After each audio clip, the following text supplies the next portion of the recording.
to have my reference photo pulled up, so give me a moment to pull that up. So today we're going to talk about kind of drawing some neutral colors with colored pencil, and then addressing like foliage and trees. Because the good news is you don't have to draw every single individual leaf. That should come as a relief.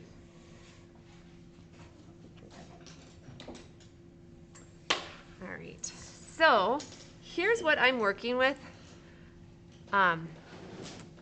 for my mountains in my mid to background here. You can see there's a lot of, like, you'd maybe say gray and like whites, and then I've got a lot of trees in this area, so I'm gonna address creating that texture of stone using those neutral grays. And of course, in grays, a lot of times, I'm gonna sound like an interior designer. If you were to go paint your wall gray, there are blue tone grays, there are purple tone grays. So those are gonna be some of my undercolors that I'm gonna be incorporating versus just strictly working with gray. So I see a lot of like violet and lavender and purple in here. And then I will probably do a lot of blending with gray and white. And even in the darkest areas, I'm not going to use black. I'm going to use navy blue. So I'm going to first focus on that. That may or may not impact your design or not. But I do want to also tell you, I'm going to talk about creating like foliage. I'm calling like any sort of tree or bush or even grasses as foliage. I know that in my drawing, in fact, I don't have a gray. Let's see if I can find one over here. I think I'm set otherwise. And you know, I like to kind of look through my options of colored pencils, kind of get my colors identified before I really jump in. I'm even going to try this mulberry. No, I'm not. Well, yes, I am, maybe in one little area. Because that has a little more of like a red tone, so it's going to be a lot warmer. I'm looking for my blue, indigo blue.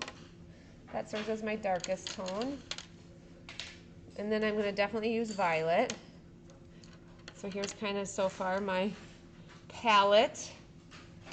And white. White will be definitely one I'm using. Okay. So the first thing I believe I'm going to do with mine is I'm going to just take the gray and put like the local color, if you remember kind of watching some videos of me talking about that. I'm going to just do one layer, a light layer of the gray on my whole mountainous area.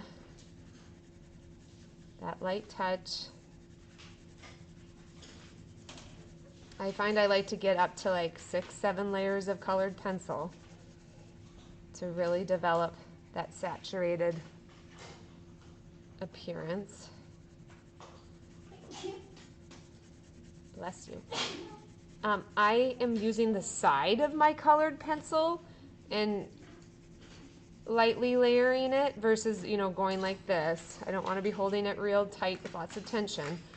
I'm grabbing onto it and using it really lightly.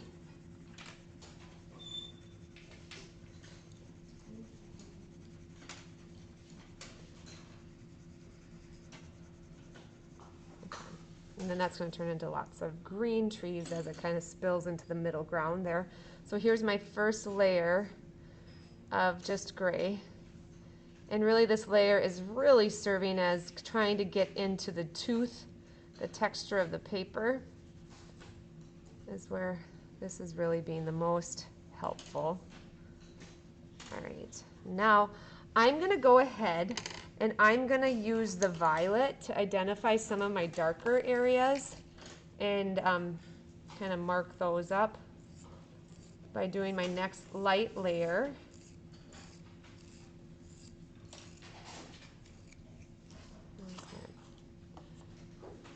So I'm seeing some of it over here, so I'm just kind of very lightly, and this might be a little harder to see on the dock cam, but I'm going so light with my touch, like I'm not pushing hard.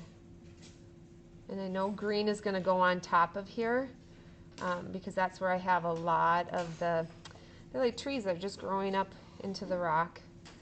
And I'm just finding some other darker areas that I'm seeing. I mean, you could end up going with your highlights first and then doing your dark values too. It's your preference. But my strategy is to identify the range of value, and then eventually I'll work towards creating some more details in texture, but I'm really just thinking in terms of like, where do I see a darker value and where do I see a lighter value? And I see a lot of cool tones in the specific parts that I'm touching with the violet right now.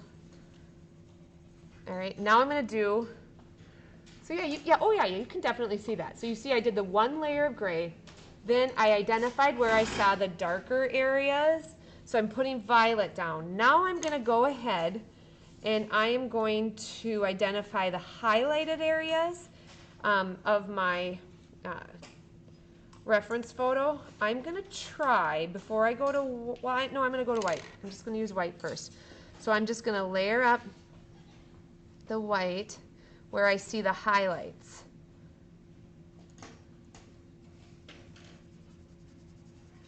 So I'm only taking the time to consider the range of value.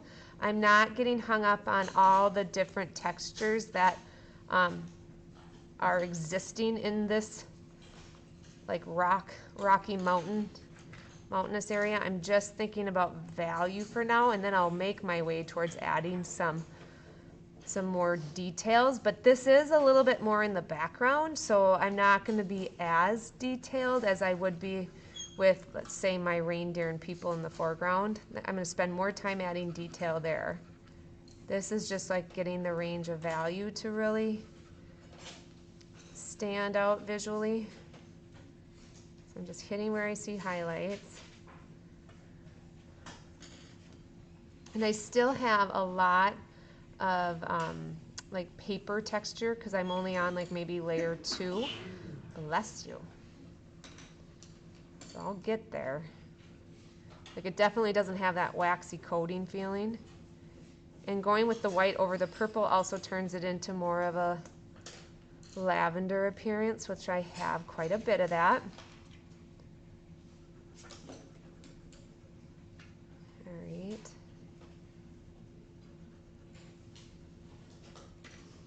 There's this really, I'm going to kind of go sideways here, like strong highlighted edge along the bottom of the mountainous area that goes towards the lake. So I'm just kind of adding that. I'm just only thinking about the value, kind of the relationship between light and dark and those midtones. Okay. All right, now I'm going to grab gray again. So this is my layer 3. So I'm doing layer 3 with gray, and I'm just covering the whole thing with gray. Using still a fairly light touch, but I am trying to get to the point where I'm able to begin to burnish.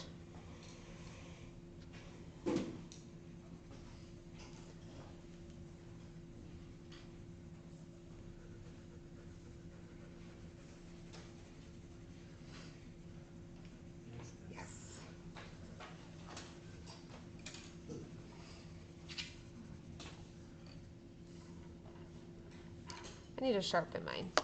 Be sure to pay attention to like whether you need to sharpen it or not.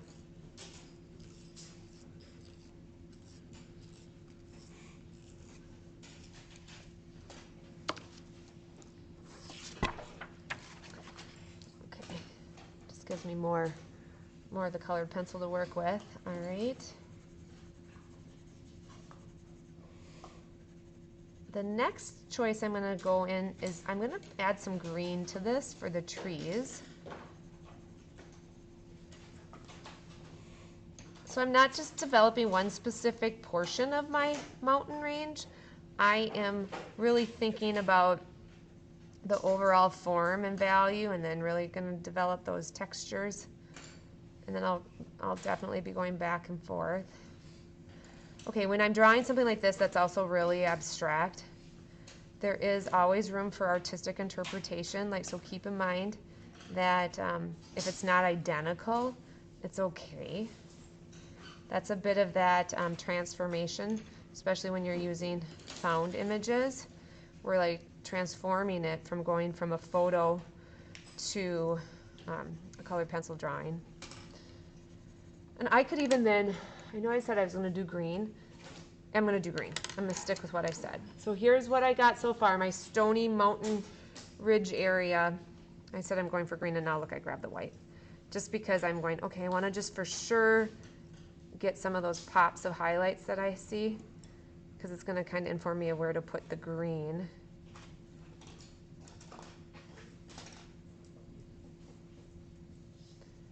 There's a lot of green that's going to happen there. Okay. It's fun. I'd say maybe by about the third to fourth layer, I can definitely start to feel more of that waxy coating, so it really starts to kind of blend together. So here is my mountain range. I'll show you my reference photo that you can see that I'm working with. So I'm looking at this.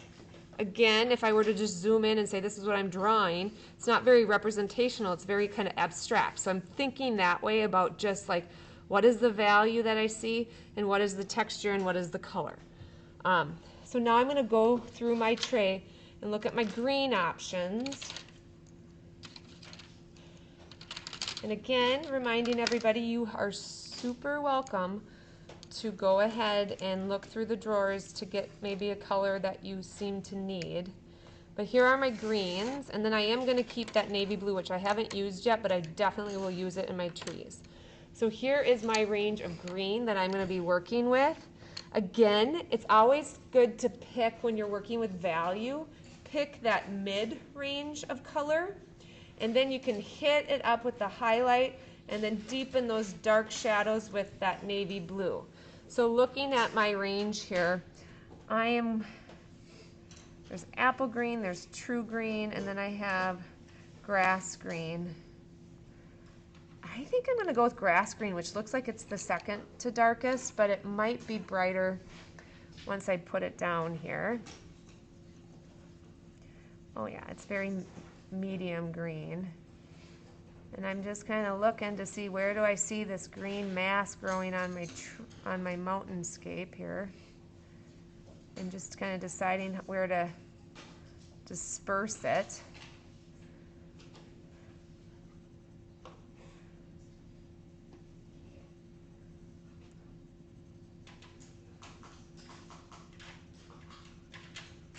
And I'm kind of thinking more like general areas versus like little individual parts. I'm just kind of looking more at like the form I'm seeing of it as it kind of clumps together.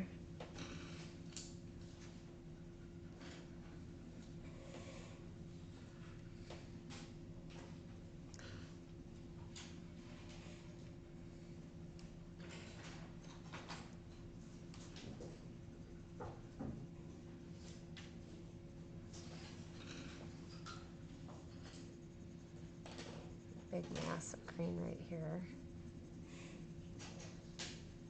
You know, I'm on like layer 3 moving to 4 here, so it is starting to kind of move a little more smoothly.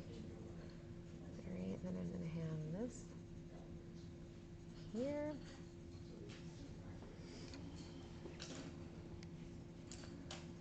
So my approach with doing this, like these like far away clumps of trees, is I'm going to think that mid value of green.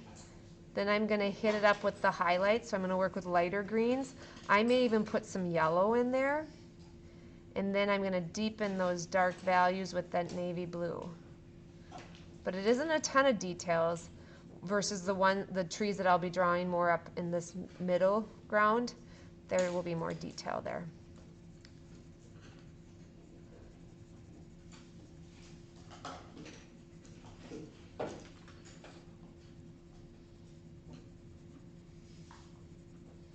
Also, keep in mind, like, if you like feel like, I just noticed I'm having some tension because I'm just kind of holding my colored pencil a little too tight. Just to remind yourself to maybe adjust your grip and kind of relax your hand again. I was getting a little too aggressive with how I was holding my pencil. All right.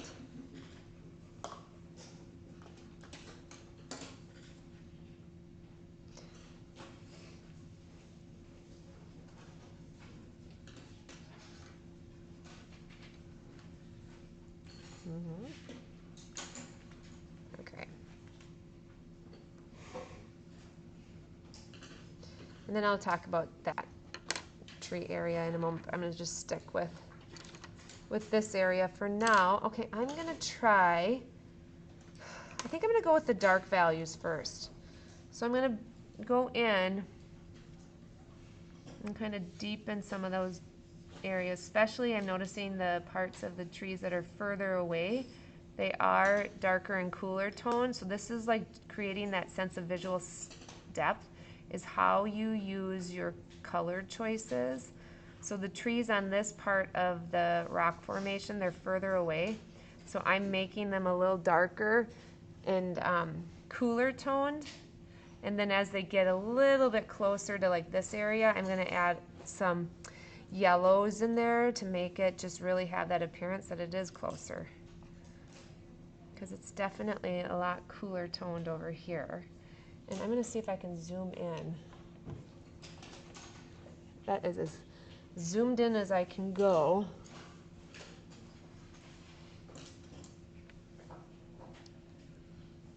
And I'm just really working over that green with some of the navy blue.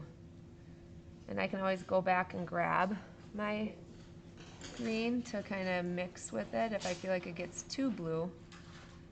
But it's pretty dark. I could even, this is like a great opportunity for some of the even darker than the navy blue, I'm going to add violet. It kind of visually reads darker.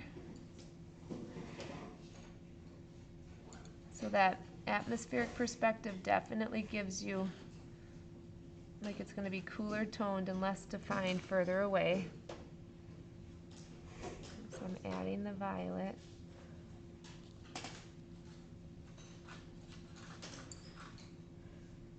To it as well. And then I might even go back and grab a little bit of the white because I'm going to just make that a little more solid rock formation. And then I could grab the gray, mix that in there too. And then I could even mix a little bit of the lavender. So I'm kind of working more on the stone area that's exposed where trees haven't grown. And it's definitely now filling in all the texture of the paper. So we're getting to that burnishing point.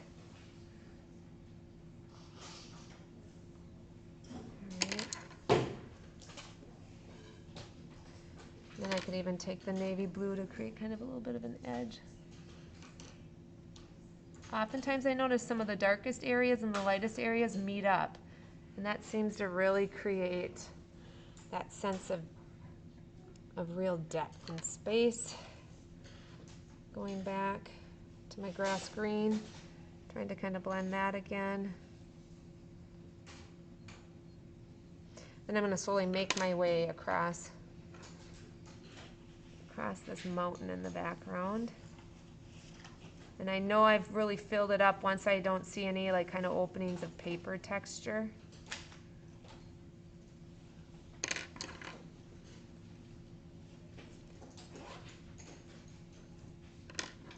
And going with this. Oops. Add some violet.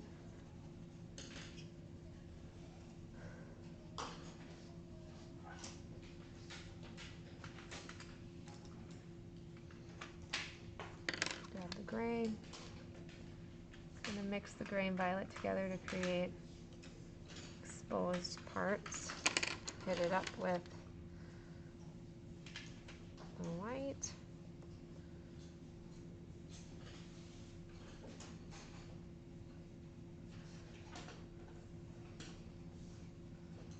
Great. And I'll just keep repeating this process. I'm gonna, oh, we're still kind of in the cool tones, this part of my,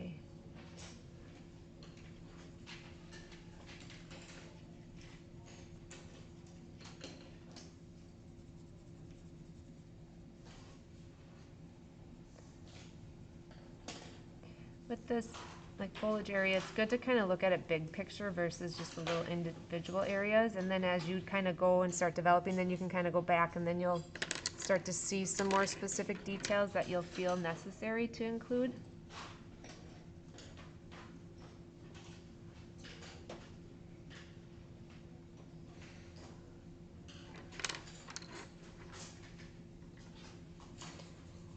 All right, I'm gonna look for, yeah, okay, there's the yellow.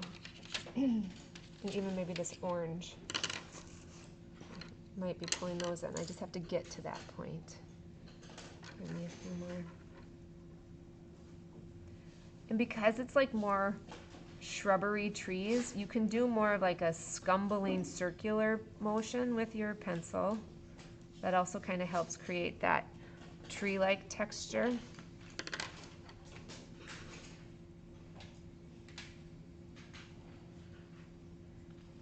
I grabbed a lighter green where I'm starting to head towards it being a little bit brighter.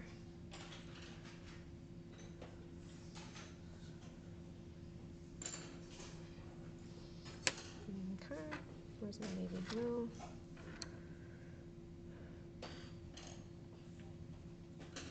You could even add, if you have a dark brown, do I have one? I do have a dark brown. If it's reading a little too cool, you can then take the dark brown and go right on top of some of the blue and violet, and that'll also, it'll warm it up a little bit. It creates kind of a visual sense of depth. So don't forget that the dark brown is also a really good addition in your darker values. That can create some variety. Okay.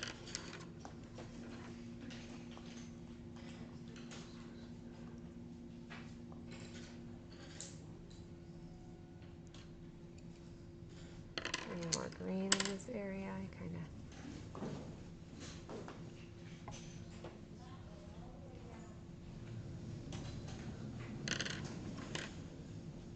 The dark brown. So dark brown and that indigo blue are really great options for creating darker value.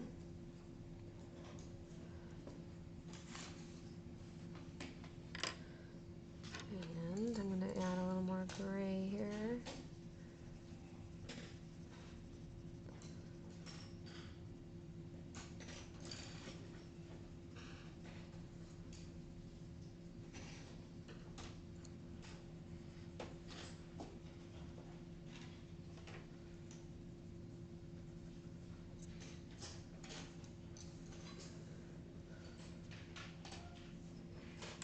Right now I'm moving kind of towards an area where I see it's a little bit lighter. So I had grabbed this apple green, and you can maybe see where it's a little bit lighter. Now I'm going to hit it up with this chartreuse, which is kind of a yellow green, just to create some lighter value in my foliage. Kind of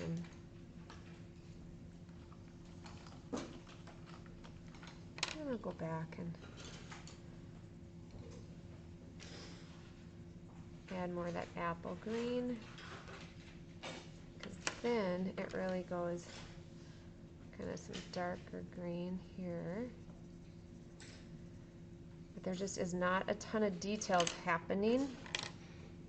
So you can see from here, I go like a lighter green to that mid green to like a darker green, and now I'm grabbing my navy blue because it's where I see it's kind of dark. So I'm creating some depth in there, and then I can even add within the lighter areas some darker shadows.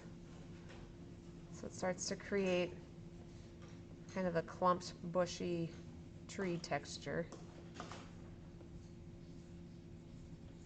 And then I can go back and add a little more gray to where there's exposed stone. That's what's feeling kind of challenging to me, is kind of getting that stone to come back. And then having real interesting textures and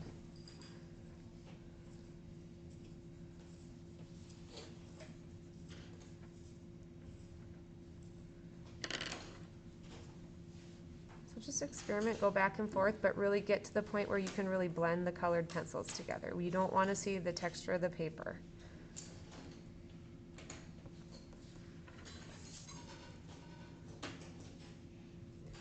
It's definitely going to get whiter here, brighter.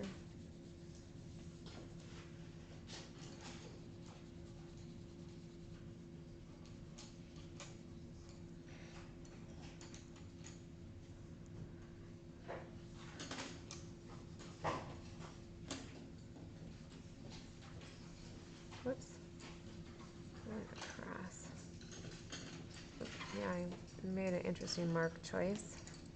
Hello, Yaneli. I have one right here if you want to plug something in. Will that work? Yeah.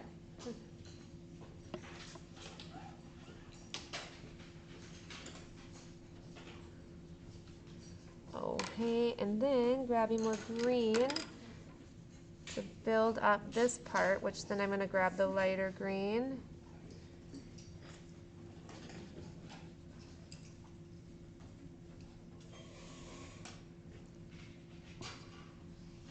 And then grabbing the lighter green so that I can have, making sure I'm in perfect, you can see. So I used that medium toned green. Now I'm putting some lighter green, that chartreuse, right on top. And that creates, and I'm doing more circular motions because these are like little clumps of trees.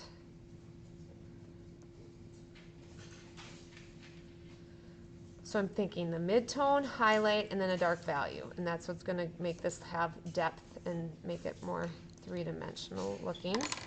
And then grabbing the navy blue to create some darker values in my tree clumps.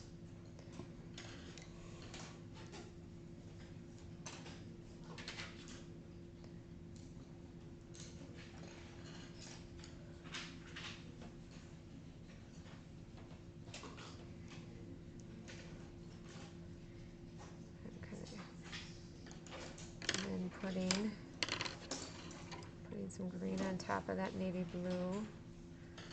There's like little trails of trees here and there.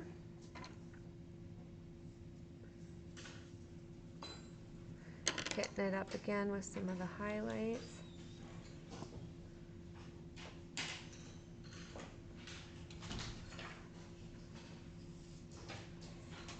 Then I have a very light tree, kind of more in this, in the mid to foreground. So I'm just adding a lighter green in the form. So remember when we were doing hair with the charcoal? I'm thinking for the tree again, like an overall like three-dimensional form. And then I'm gonna add some, like deal with value and texture. So I just kind of filled in that first layer where there's going to be a tree, and it's significantly lighter than the mountainous range of trees. So I just wanted to kind of put that there because it also helps me create a range of value between the trees that are behind it and then the tree in that itself. So adding some contrast.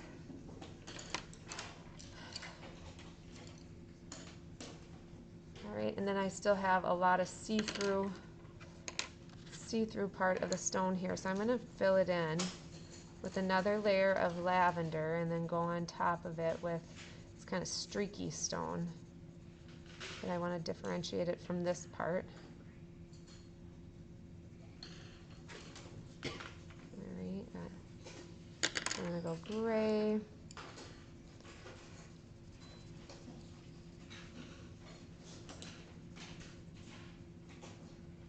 Kind of sneak it into here too.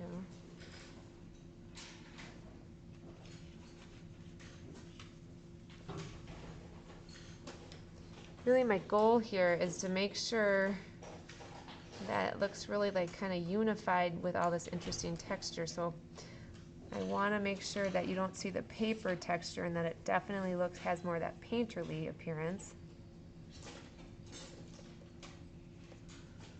Oops, and then I think I'm okay. So I'm going to add a little dark purple in here.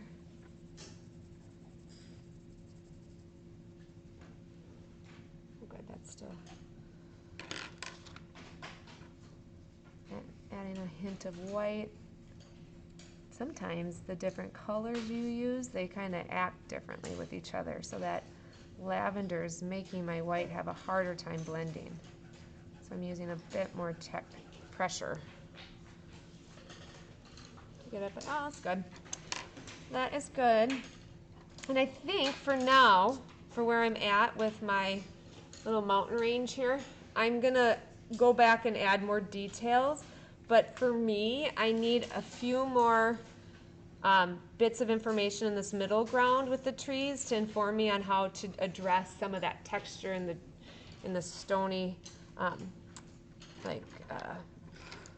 bushy kind of tree range here. So I still hold that philosophy. You kind of sometimes have to move to a different area, add more information, so that then you know what to do next in a previous area. Like it'll kind of give you the clues to how to finish it off. But I'm seeing, if I bring it up a little closer to the camera, you can kind of see my mountainous with the trees growing on it. It's pretty abstract. Like you don't necessarily see a ton of like up close. If you were to just, look at just this, it would look very abstract. But kind of unified together, it starts to really make sense. Another thing I could add could be the body of water that's happening. That kind of seems to make sense to me. So I could add that as well, which is going to be very similar to the sky. So I could just do one little area, one like kind of layer of blue. And it does, with the mountain blocking some of that light, it gets a lot darker. And the body of water gets darker, so there's really only a lighter reflective area.